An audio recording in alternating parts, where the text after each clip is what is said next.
If you're a new breeder and you're wondering if you should start with hets or visuals to achieve your breeding goals, this video just might help you. These brothers my guys, know that they fly, know that they ride or die. I keep boys by my side, CJ Ike, now I gotta roll with ice. These brothers my guys, know that they fly, know that they ride or die. I keep boys by my side, CJ Ike, now I gotta roll with ice. Hey, how's it going, everybody? It's Paul with Spheric Reptiles. I'm so glad to be bringing you this topic today, which we get a lot of questions about. So the pros and cons of breeding hets.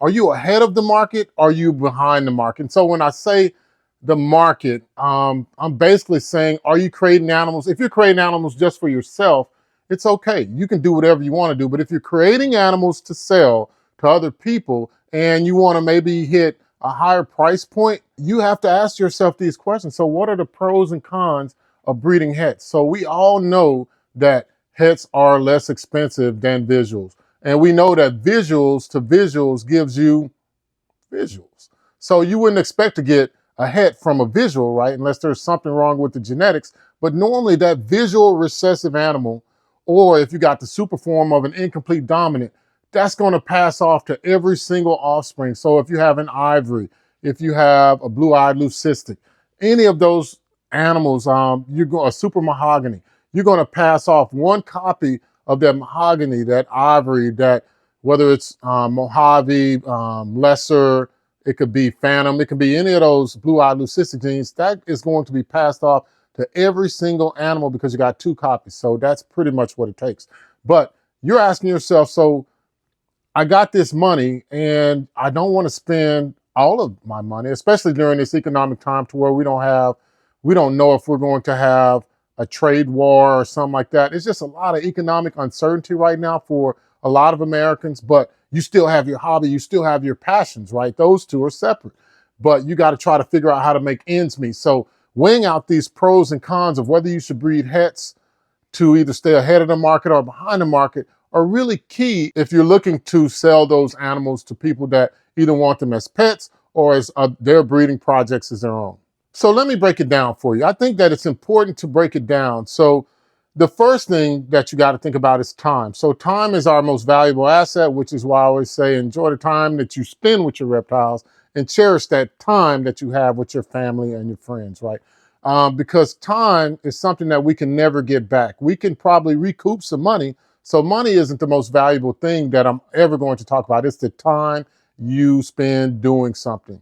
That's very valuable. So if you choose to go with visuals, then you actually save yourself a lot of time, especially if you're a new breeder and you're like, I want to be ahead of the market. I want to do this. I want to have animals that are incredible right now.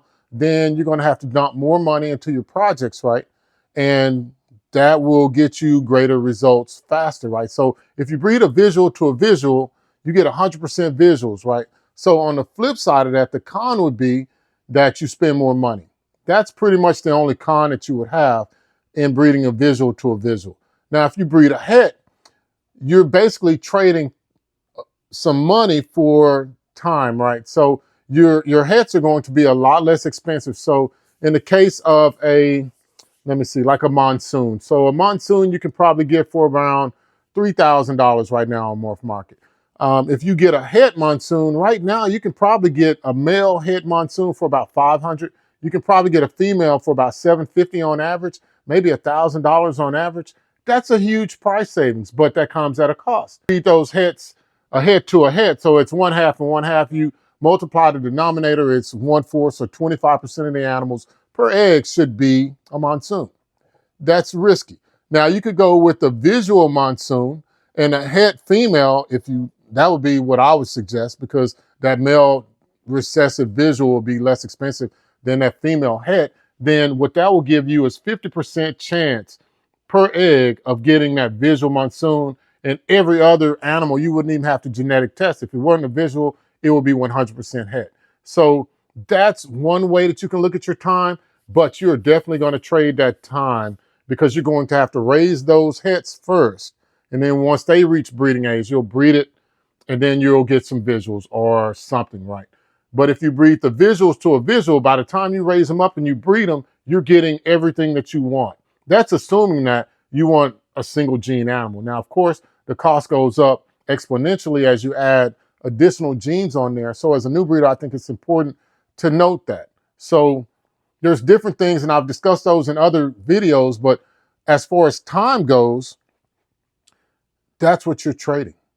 Now, the second thing, and I touched on this in the first one, is cost consideration. So the way the market works is there's two categories, right? And I think that I continue to stress this because I continue to do research for people that either want to make pets for themselves or they want to make breeder animals for other people. Either way, if you're making a pet quality animal, and I hate saying that, all of the animals are important. So if you have a classic ball python, it's just as important to me as that triple visual, because all of these are living creatures and they all have important lives to me. And I'm very, very emotional and very, very passionate about the quality of care of all of the animals, not just the high-end animals, because they're all high-end to me. I mean, even, this is sidebar, but even my isopods have high-end. Even the rats that we have, I don't want them inhumanely euthanized before I feed. I want them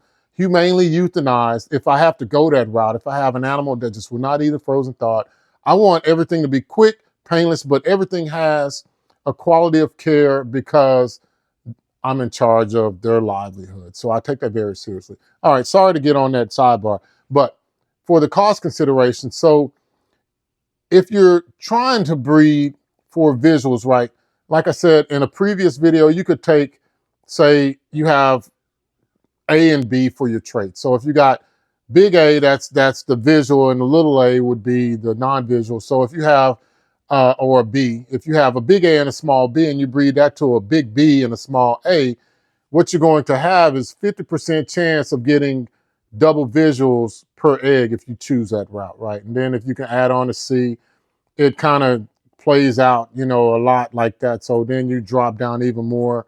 It'd be 1 in 8, something like that. But either way, that improves your odds. If you can keep one of the examples of visual, then you're more likely to be successful. But say that you don't have that opportunity. Say you only can breed hets. That's okay. So new breeder, I'm in the same shoes as you are. So this is one of the things that we had to contemplate. And so sometimes you have to breed a het to a het. So that means that you have a 25% chance per egg of getting that visual. So if I'm thinking about the previous question, am I ahead of the curve or am I behind? If you choose to go with a het to a het, make sure that that breeding project is extremely rare, or as rare as you can get it, because it's going to take you at least 4 years if you get a hatchling female to get those babies, right? At least to get those babies. And then, so that's until they reach sexual maturity. Then you have to pair them up. Then they have to go through ovulation. Then they have to have a prelay shed. Then they lay the eggs, and then 55 to 60 days later. So it could be about 5 years before you reach your goal. So that's something to think about for just one project, 5 years, right? So in that case, you might want to try to figure out a way to cut down the amount of time, unless you're doing it for yourself. If you're doing it for yourself, it doesn't matter. But if you're doing it for something to sell as a new breeder, you want to be able to surf that wave as it's coming in, right? You don't want to be on the tail end of the wave and just treading water once the wave goes ahead and hits the shore and it's coming back. So that's the main thing I think as a new breeder that you should probably consider when it comes to cost. So time is the most important thing, but cost is a close second because it's your money, and it's like the J.G. Wentworth, it's my money and I want it now. So it's like, I'm never going to give advice on wasting money, right? So I think that would be the better way to go, is if you can get a visual and make it a male, because that'll be less expensive, and again, get your hets as a female. Hopefully that can keep you ahead of the market and not so much behind. And that would be the pro and the con of each, but that's something that you yourself would have to determine.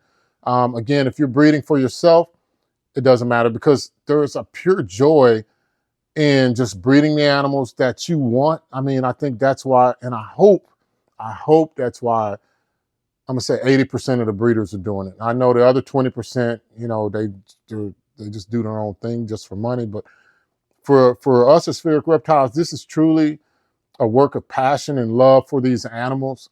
And that's why I do it. That's why I'm fired up to get up early in the morning and stay up late at night, making sure that my animals have exactly what they need, making sure I answer every question for anyone, whoever acquires an animal from us, because this is why we're doing it. So with market trends, I think market trends are the third pro and con to discuss.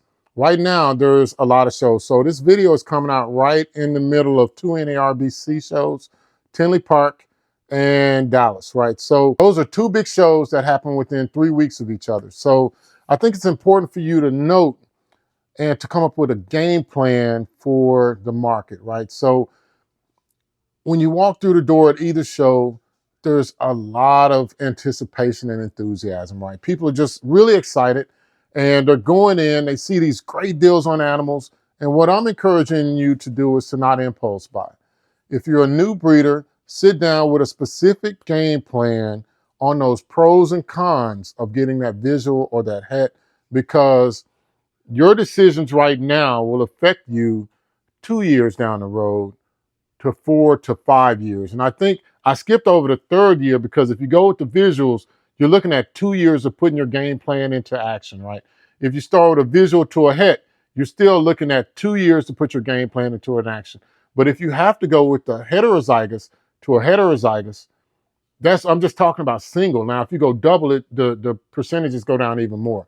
But if you choose that route to go with the het to a het, to get that visual, not to say that you can't get it, but to get the numbers that you probably would want to stay ahead of the curve without having to spend more money on genetic testing, then you're looking at anywhere from 2 years to 4 to 5 years, guys. So, so when you go to these shows, because this is the beginning or the big kickoff of Reptile Expo season, right? And then we'll just go through the end of the year. Now it's pretty much all the time. But I just want you to put together a game plan so that when you're going through these shows that you can get some good advice, you can make sound decisions for yourself as even just a hobbyist, or if you're a new breeder looking to make a profit. We will be at the NARBC Dallas show in booth 11 under Spheric Reptiles. If you have any questions at all, reach out to us at info@sphericreptiles.com. That's our website, email address.